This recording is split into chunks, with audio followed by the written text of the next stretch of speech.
Howdy, folks, and welcome in. We have a high stakes outing here for Dre Jameson here as he strikes out the number 9 hitter for the Padres here, Ha-Seong Kim, to get an out here in or number 1 hitter, Ha-Seong Kim, get an out here in the bottom of the ninth. Xander Bogaerts is going to find a hole. We're in May now as we're going over the top moments and games in May.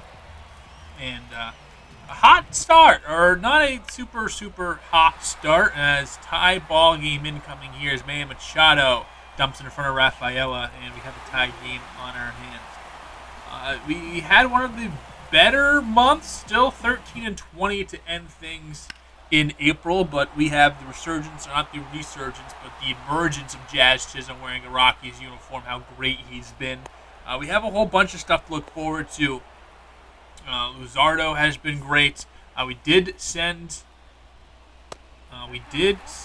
down Chase Dollander, however, but a strikeout there is going to get us into the 10th inning. Jameson fired up after giving up that game-tying run as the Rockies, Jazz Chisholm, the most clutch player in all of baseball, stings one into the gap, and he had about 2 or 3 walk-offs in April by himself, and it's not quite a walk-off, but another insanely clutch hit for Chisholm and company. Brings it up to Ezekiel Tovar. He is going to go into left field. We thought about sending Chisholm, but he's going to be held up, as I believe that is Lane Thomas out there in left field for the Padres, one of their free agent signings. 2-0 count, Ceddanne Rafaela into left field. This is going to be deep enough, I would assume. Jazz has some speed to burn, and he will burn just that in there. And you need about 2 in extra innings to really be comfortable, and we have 2 now.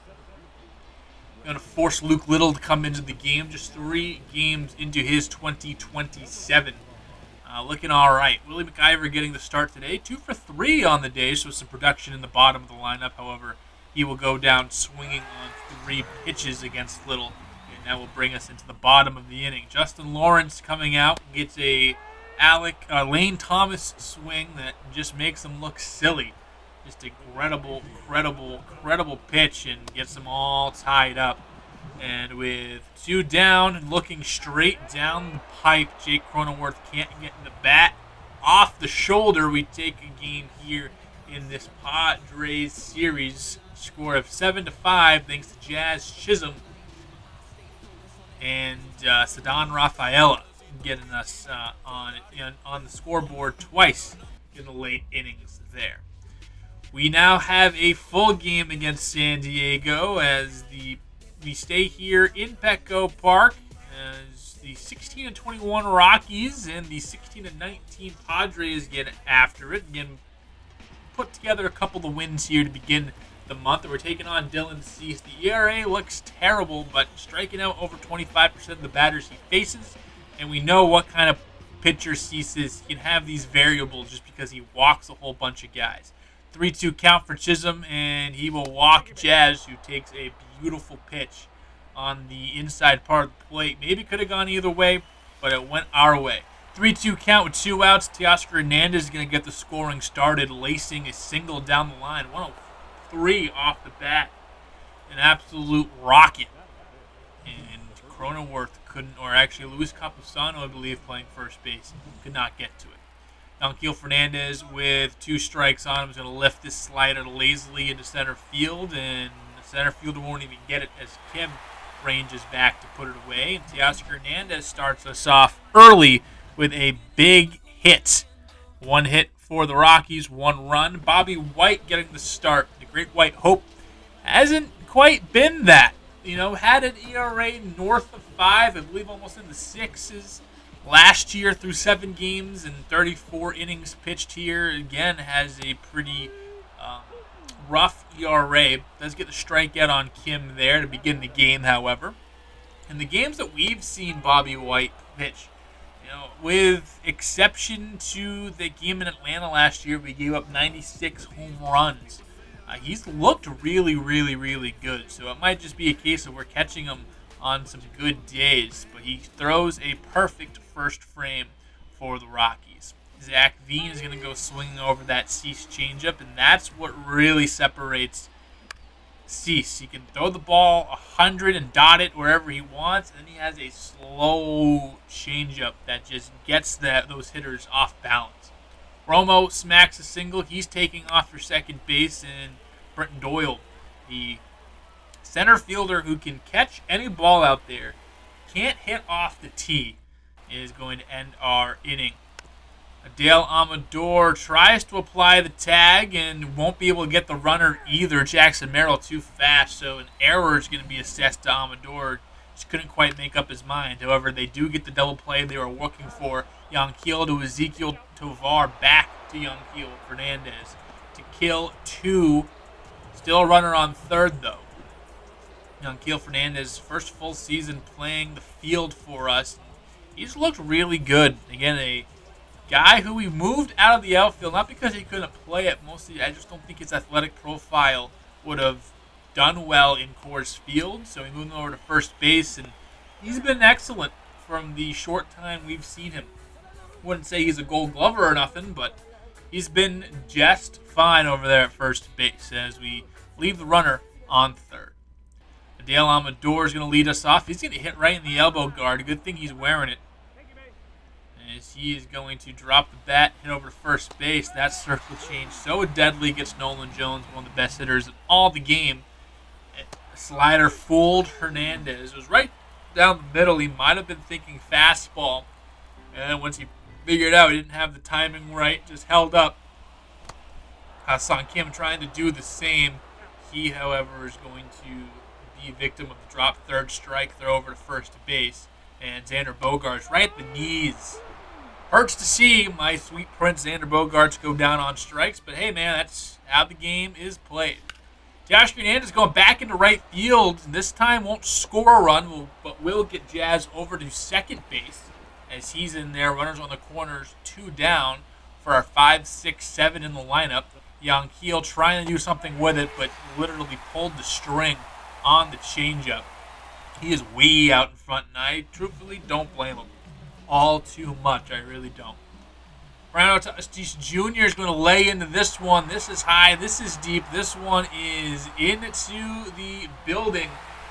Don Orsillo going crazy. Nando to the moon. Touch them all, sir. Right in that same spot, Bartolo Colon hit it.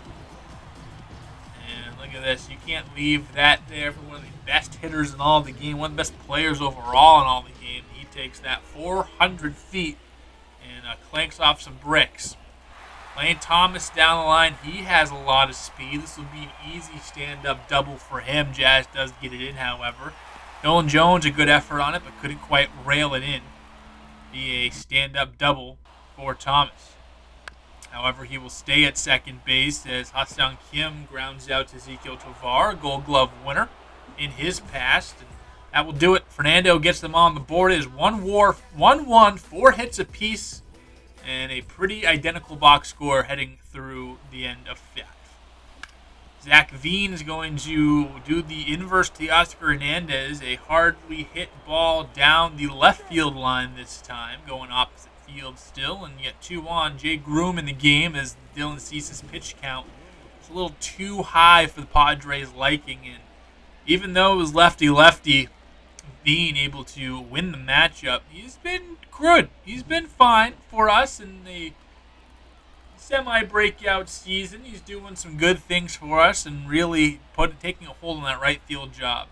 Drew Romo's going to drop one down, move the runners up in the scoring position. It's a little small ball for all you World War II veterans out there still watching baseball. Some bunting for you. And we're just going to decide we need the offense here. We're going to sacrifice Doyle's arm and range out there in center field and bring in Rhys Hoskins. Absolutely incredible acrobatic dive by Kim. However, the run does score, and that's really all we needed. All we wanted was that run to score. I'm sure Ceddanne Raphael is going to go out there in center field. This ball bounding, Bogaerts backhanding, and can't get the sprinting Chisholm out at first base, so it will be runners on the corner on the infield hit. Del Amador next pitch, and Bogey making the catch as that's right over him. Again, 6'4", I believe, 6'3", tall for a middle infielder, but still making the play. Off of Bobby White's buttocks, and that's not in time. As Bobby on a knee, he will stay in, however. He's a trooper. And this will bring up Jackson Merrill. He's going to bloop it. Chisholm on the run, and he can't get to it. This is going to tie up this ball game as Merrill. A double, potentially a triple. No, he'll stay at second base. And a big base knock for Jackson Merrill ties this thing up in the sixth. Not hit too hard, but hit just exactly where it needed to be. This one almost lift off again for Fernando Tatis. Couldn't take advantage of that poorly placed slider. Will end 6 innings, 2-2 ball game. Jackson Merrill playing hero, tying this thing up here with his bloop double. Chisholm misplaying out in left field. Teoscar Hernandez continues to go the opposite way. Another hit, another hard hit ball, barreling up baseballs is his job. That's why we signed him. And that will put him on second base with, again, the young Keels and the Tovars of the world to try to drive him in. Just stayed within that fastball and drove it. Actually, it was a changeup on the outer side of the plate. Hernandez 1 for 3 on the day, lefty, and he'll inside out this one and will touch some grass. Corners now for the Rockies. Tovar up next. And we got a blue pit. They got a blue pit. It all comes out in the wash. Tovar 1 for 3 day, one of our best hitters with runners in scoring position and trying to jump here on the first pitch. He will. This is heading back towards the wall, looking up right in front of the track is the right fielder Tatis, and it definitely enough to score the speedy Hernandez as Teoscar comes through, Tovar comes through, and takes away the tie. Carson Spears is going to relieve Jay Groom, a 3.65 ERA. Facing off against Zach Veen, full count, runners are off, and here he goes into left field. However, young Keel trying to see if that momentum from him going on the pitch would get him to third base. Fun fact, it would not, and he will be hosed at third. 10 hits for the Rockies. They do break the ice yet again, and we enter the ninth inning. Nothing has happened in the last inning or two, and Trey Jameson, a 4.97 ERA. Not terrible, but not great, especially in his role. We'll get a strikeout here of Jackson Merrill. But he's been decent, solid. We trust him more than we trust just about anyone out there. Rafaela making a ranging catch in center field, just what Doyle would have done, so we're not sacrificing too much defense. And again, Lane Thomas out to his left field counterpart, and that's going to be a win for the Colorado Rockies. The offense didn't really show up that much, but the pitching was great. The bullpen threw three or four scoreless innings after Bobby White went 6 innings, gave up just 2 runs, so that was awesome from him. We got the runs we needed, 2 sacrifice flies, plus I had 3 sacrifice flies actually driving everybody in. You had the Hernandez double in the first and then the 2 sacrifice flies later. So just getting the job done, moving runners over, doing what you need to do to win ball games, and something this Rockies team wasn't doing in the past and has been doing so far this year, so you love to see it. Here are some of the notables from that game as we move on to a moment here with the San Francisco Giants. Joe Rock working with runners on second and third. In the top of the 10th, 1 out, gets a chopper to Fernandez that keeps the runners at bay and able to get that out. And then Drew Gilbert is going to fly out to left field. So Joe Rock showing his rocks, getting a huge 2 outs after it was almost certain the Giants were going to take the lead. Joe Rock in the bullpen coming up, fired up as he should be. Great guts on that kid. And now we have a chance to win it later on. And Teoscar Hernandez is going to try to do this automatically. Third pitch he sees, he's going to drive it over to first base. Bryce Eldridge will pick it up and step on the bag. Runner moves over to third base. Dale Amador trying to play hero this time. All he needs is a ball hit in the air. There's nothing on the ground. Nothing, no strikeouts, no pop-ups. Something hit hard, something hit deep, and this is most likely going to be it. Left fielder under it. Coming home looks like Willie McIver, and he is just in there in time. No pinch runner needed. The Rockies walk it off with another sacrifice fly and an RBI, as that will do it for the Giants. So we win another one, another close one, another walk-off win against a division foe, which you love to rack up those types of wins. Any type of wins you love to rack up, but especially the ones against the guys you see 11 times a year. Next up, we're going to the friendly confines to take on, we are in the friendly confines, to take on the Chicago Cubs. So this one might have been home. 22-27, better than the 7 games under 500 we were at the end of April, but still climbing up to where we want to be here in May, taking on the Chicago Cubs in one of America's favorite ballpark, not the most beloved ballpark, that would be Fenway Park. We're taking on Daniel Palencia, a flamethrower. This guy is consistently hitting 98, 99, even triple digits.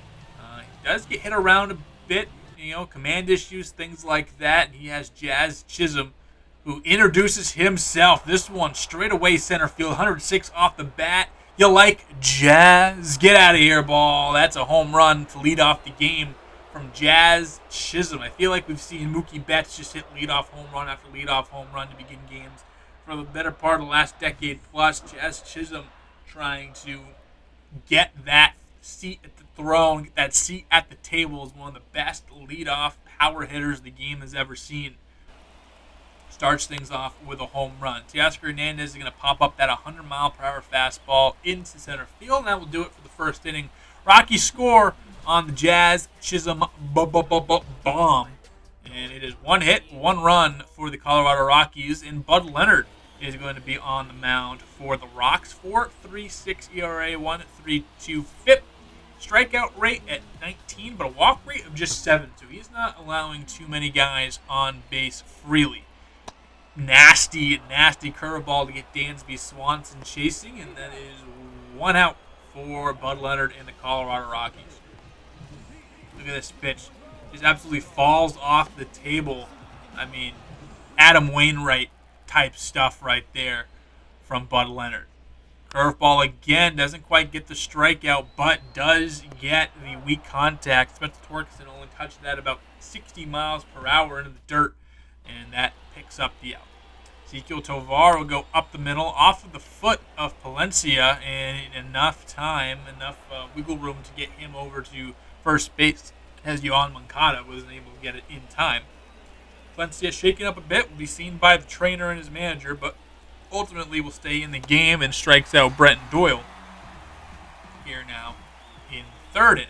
So nothing really happening for the Rockies offensively, and just like that, the Cubbies are going to make this one a tie game as their offense gets going. Known Red Sox killer Will Brennan, formerly a Guardian, currently a Cub, and currently a pain in the ass of Bud Leonard and the Rockies, going into right field for that one. Yohan Moncada, next man up, next pitch he sees is going to be slapped in the left field, and now a couple hits for the Chicago Cubs against Bud Leonard, trying to figure him out here in the bottom of the lineup. Leonard so far has been pretty good. We haven't had too many complaints on him and what he's been able to bring to the table. 2 curveballs. The second one was just hung way too much, and Moises Balestros going to put it deep into the corner, even though Moncada isn't the fastest guy out there. Plenty of time for him to score, and just like that, over the course of 4 pitches, we have given up the lead.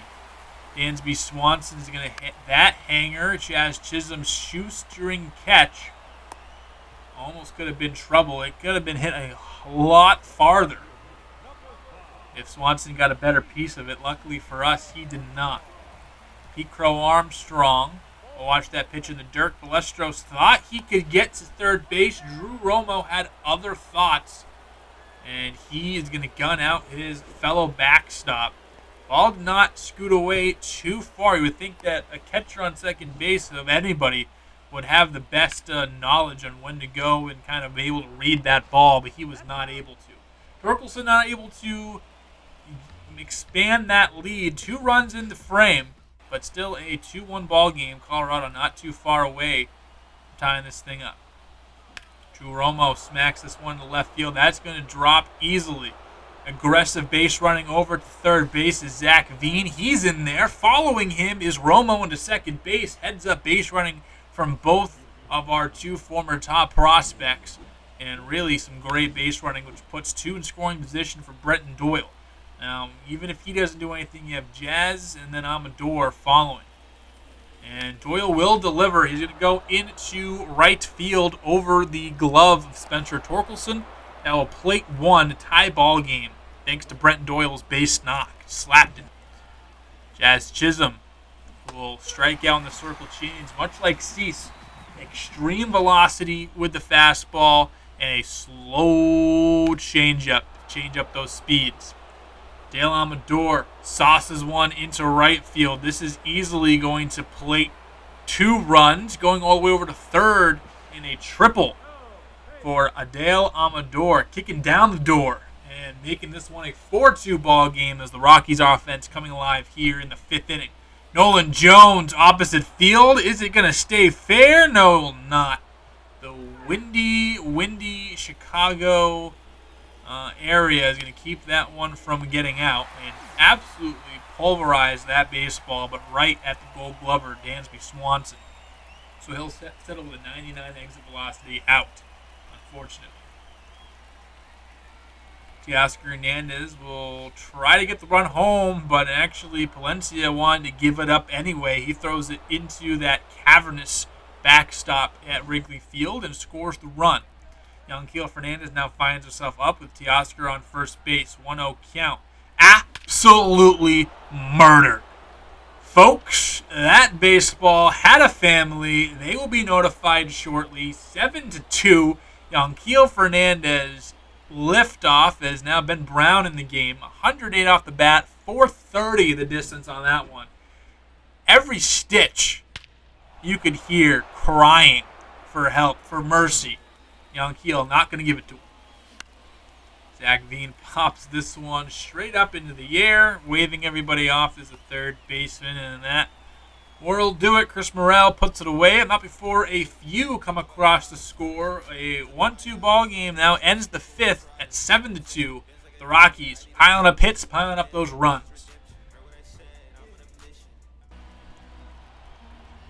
And preventing runs as well as Bud Leonard gets the best of Balestros that time, gets him to ground out to an inning-ending double play as we head back into the bottom of the 6th inning. Pete Crow Armstrong, a dive by Fernandez. PCA is fast, but not fast enough. A not quite Gold Glove caliber play, but bad defenders don't get to that ball at first base. You see some of that athleticism. While it might not be great in the outfield, it's great at the plate. Another one for Yanquiel. This one almost hit his name on the scoreboard. Absolutely incredible. A Stantonian blast for our own Giancarlo Stanton in Yanquiel Fernandez. Just exit velo king. Doesn't quite hit that 120 that Stanton does, but it's consistently in the 110s plus. And 111 off of his bat and deep into that Chicago night. Good thing there was a scoreboard there. That would have hit a pedestrian. Strikeout for Leonard. Just a second strikeout here in 6 1/3 innings. And this ball was not a strikeout. This one might be rivaling Yanquiel's dong. It's 8-3. Cody Bellinger. The resurgence in Chicago continues. This one hit a little bit harder. Not hit as far, however, but a run's a run is a run is a run, and the Cubs will take any run they can get. Drew Romo said, anything you can do, I can do better, as he's challenging both of those guys with this blast. How far this one go? This one was smoked. Doesn't really have a fantastic bat, but he'll come out and surprise you. 416, so I think bigger than Bellinger's, but not as far as Yanquiel's. This one hit a little bit more towards center field of that scoreboard. Another strikeout for Leonard is he hasn't had too many strikeouts, but with that, he hasn't let too many deep counts. So he's working here in the 8th inning. Only about 80-something pitches and trying to complete this one, even though giving up 3 runs. He has a nice run support cushion of 6 right now. And starting to find the strikeouts early. Usually it's striking out guys early and then they adjust later. Now this is the opposite, as Leonard's adjusting and he's working in the 9th trying to get a complete game shut piece. And he won't quite get it right here. Running into second base is Will Brennan. The throw would have been in time, but bringing him off the bag was Veen. So runner in scoring position. They're going to leave Leonard out there. I'm sure they're going to let him try to get it. And on his 100th pitch, fastball low, gets him swinging over the top. Another strikeout for Bud Leonard. And a great game overall for the Colorado Rockies. They beat a pretty good team in the Chicago Cubs. They will settle for a win. Why not? Who likes winning? We do. Don't do it too often, but we have beat the Cubs twice to begin this series. 9 runs, 14 hits, just 3 runs for the Cubbies, and another win here for the Colorado Rockies. Amador had 3 hits. Young Keel had 3 hits, including 2 bombs, and Romo, Veen, and Doyle each got a hit in the bullpen, and obviously a great game from Bud Leonard. Chicago's offense, wasn't stagnant, but 6 runs given up by Palencia, 2 runs by Ben Brown. It's going to happen. Pete Carroll Armstrong up as we're trying to complete the sweep here, and just fast enough to get on first base after that big toss by Tovar. Strikeout from Dre Jameson on Spencer Torkelson, just challenging him with heat and winning that challenge. Absolutely blew it by him. McIver was squeezing the glove by the time Torque decided to swing, and has really resurged after starting his career off as a quote-unquote bust. But has really had a very good career, especially since getting traded to Chicago in 2024. Gary Sanchez is going to alleviate himself from carrying that baseball bat anymore as he strikes out on the slider and flings that thing right towards his own dugout. Unhappy with his performance so far here tonight. And trying to get the final out on Cody Bellinger. Will Jameson pumped up as Bellinger swings through that one. That'll be it. Cubs get swept by the Colorado Rockies. And we love that. Now we're working into some scouting, and here's some guys that we have identified as some of our top guys. We do have the number 4 pick, I believe, in the draft, and hopefully a guy like Jim Mora drops to us here in that 4th pick. Easily the best pitcher in the draft. We think he is. MLB has him as the 2nd highest player in the draft, and he's an absolute stud. And he doesn't throw super hard, but also doesn't throw soft either. In the 90-95 range with his fastball, changeup. Could use some more speed variance, but really it's his changeup and his sweeper are his 2 best pitches. Switch hitting bat, but who gives a fuck? He's a pitcher. He's a lefty thrower. Stands at 6'5". Could be one of the most pro-ready guys right out the gate. We love what we see from him, and we'd love to make him a Colorado Rocky. Go deep into games, going to strike out a bunch of guys, going to limit walks, giving up hits and home runs, and just overall pitch control is going to be the big issue. His pitches break a shit ton. He's really everything you want in a pitcher, and then some. Next up on the board is Frank Chirac, and a guy that, again, we've been really trying to get that position player, right? We've been wanting to get that position player at the top of the board. We've gotten a whole bunch of pitchers, so many pitchers, too many pitchers, a whole bunch of pitchers. Pitchers coming out of the walls, pitchers coming up through the floors, pitchers coming through your toenails. Wherever you can physically put a pitcher, we've got him there, and he's pretty fucking good. So we'd love to develop that farm system around other areas of our baseball team. However, we're going to take best player available all the time. And Frank Chirac is there at number 4. He will be probably the best player available. We have him number 2 on our board, but I think I would lean towards him. Even though we think he might not have as high of a ceiling, this is still a position that we don't have really anywhere, right? Like, we know we have studs in the rotation. We can pass up another certified stud to get a guy that we think is going to be very, very good. Favors power over contact, great fielder, and someone we would love to have in Colorado. Dexter Ross is the next guy. He's very, very interesting, and just 19 years old out of high school. Has a high potential, we think. Can play all around the infield except for first base. Great bat overall. Good contact. Really solid power, especially against right-handed pitching. We think he can be a pretty good fielder. Maybe he shifts over to second base with his arm not being the best, but I think he has enough range to play shortstop. But Dexter Ross could be someone in our plans as well. Arthur Landrum, another pitcher that we've had our eyes on. Again, another high workhorse, high strikeout guy. We like those profiles. Go deep into games, get strikeouts, miss bats.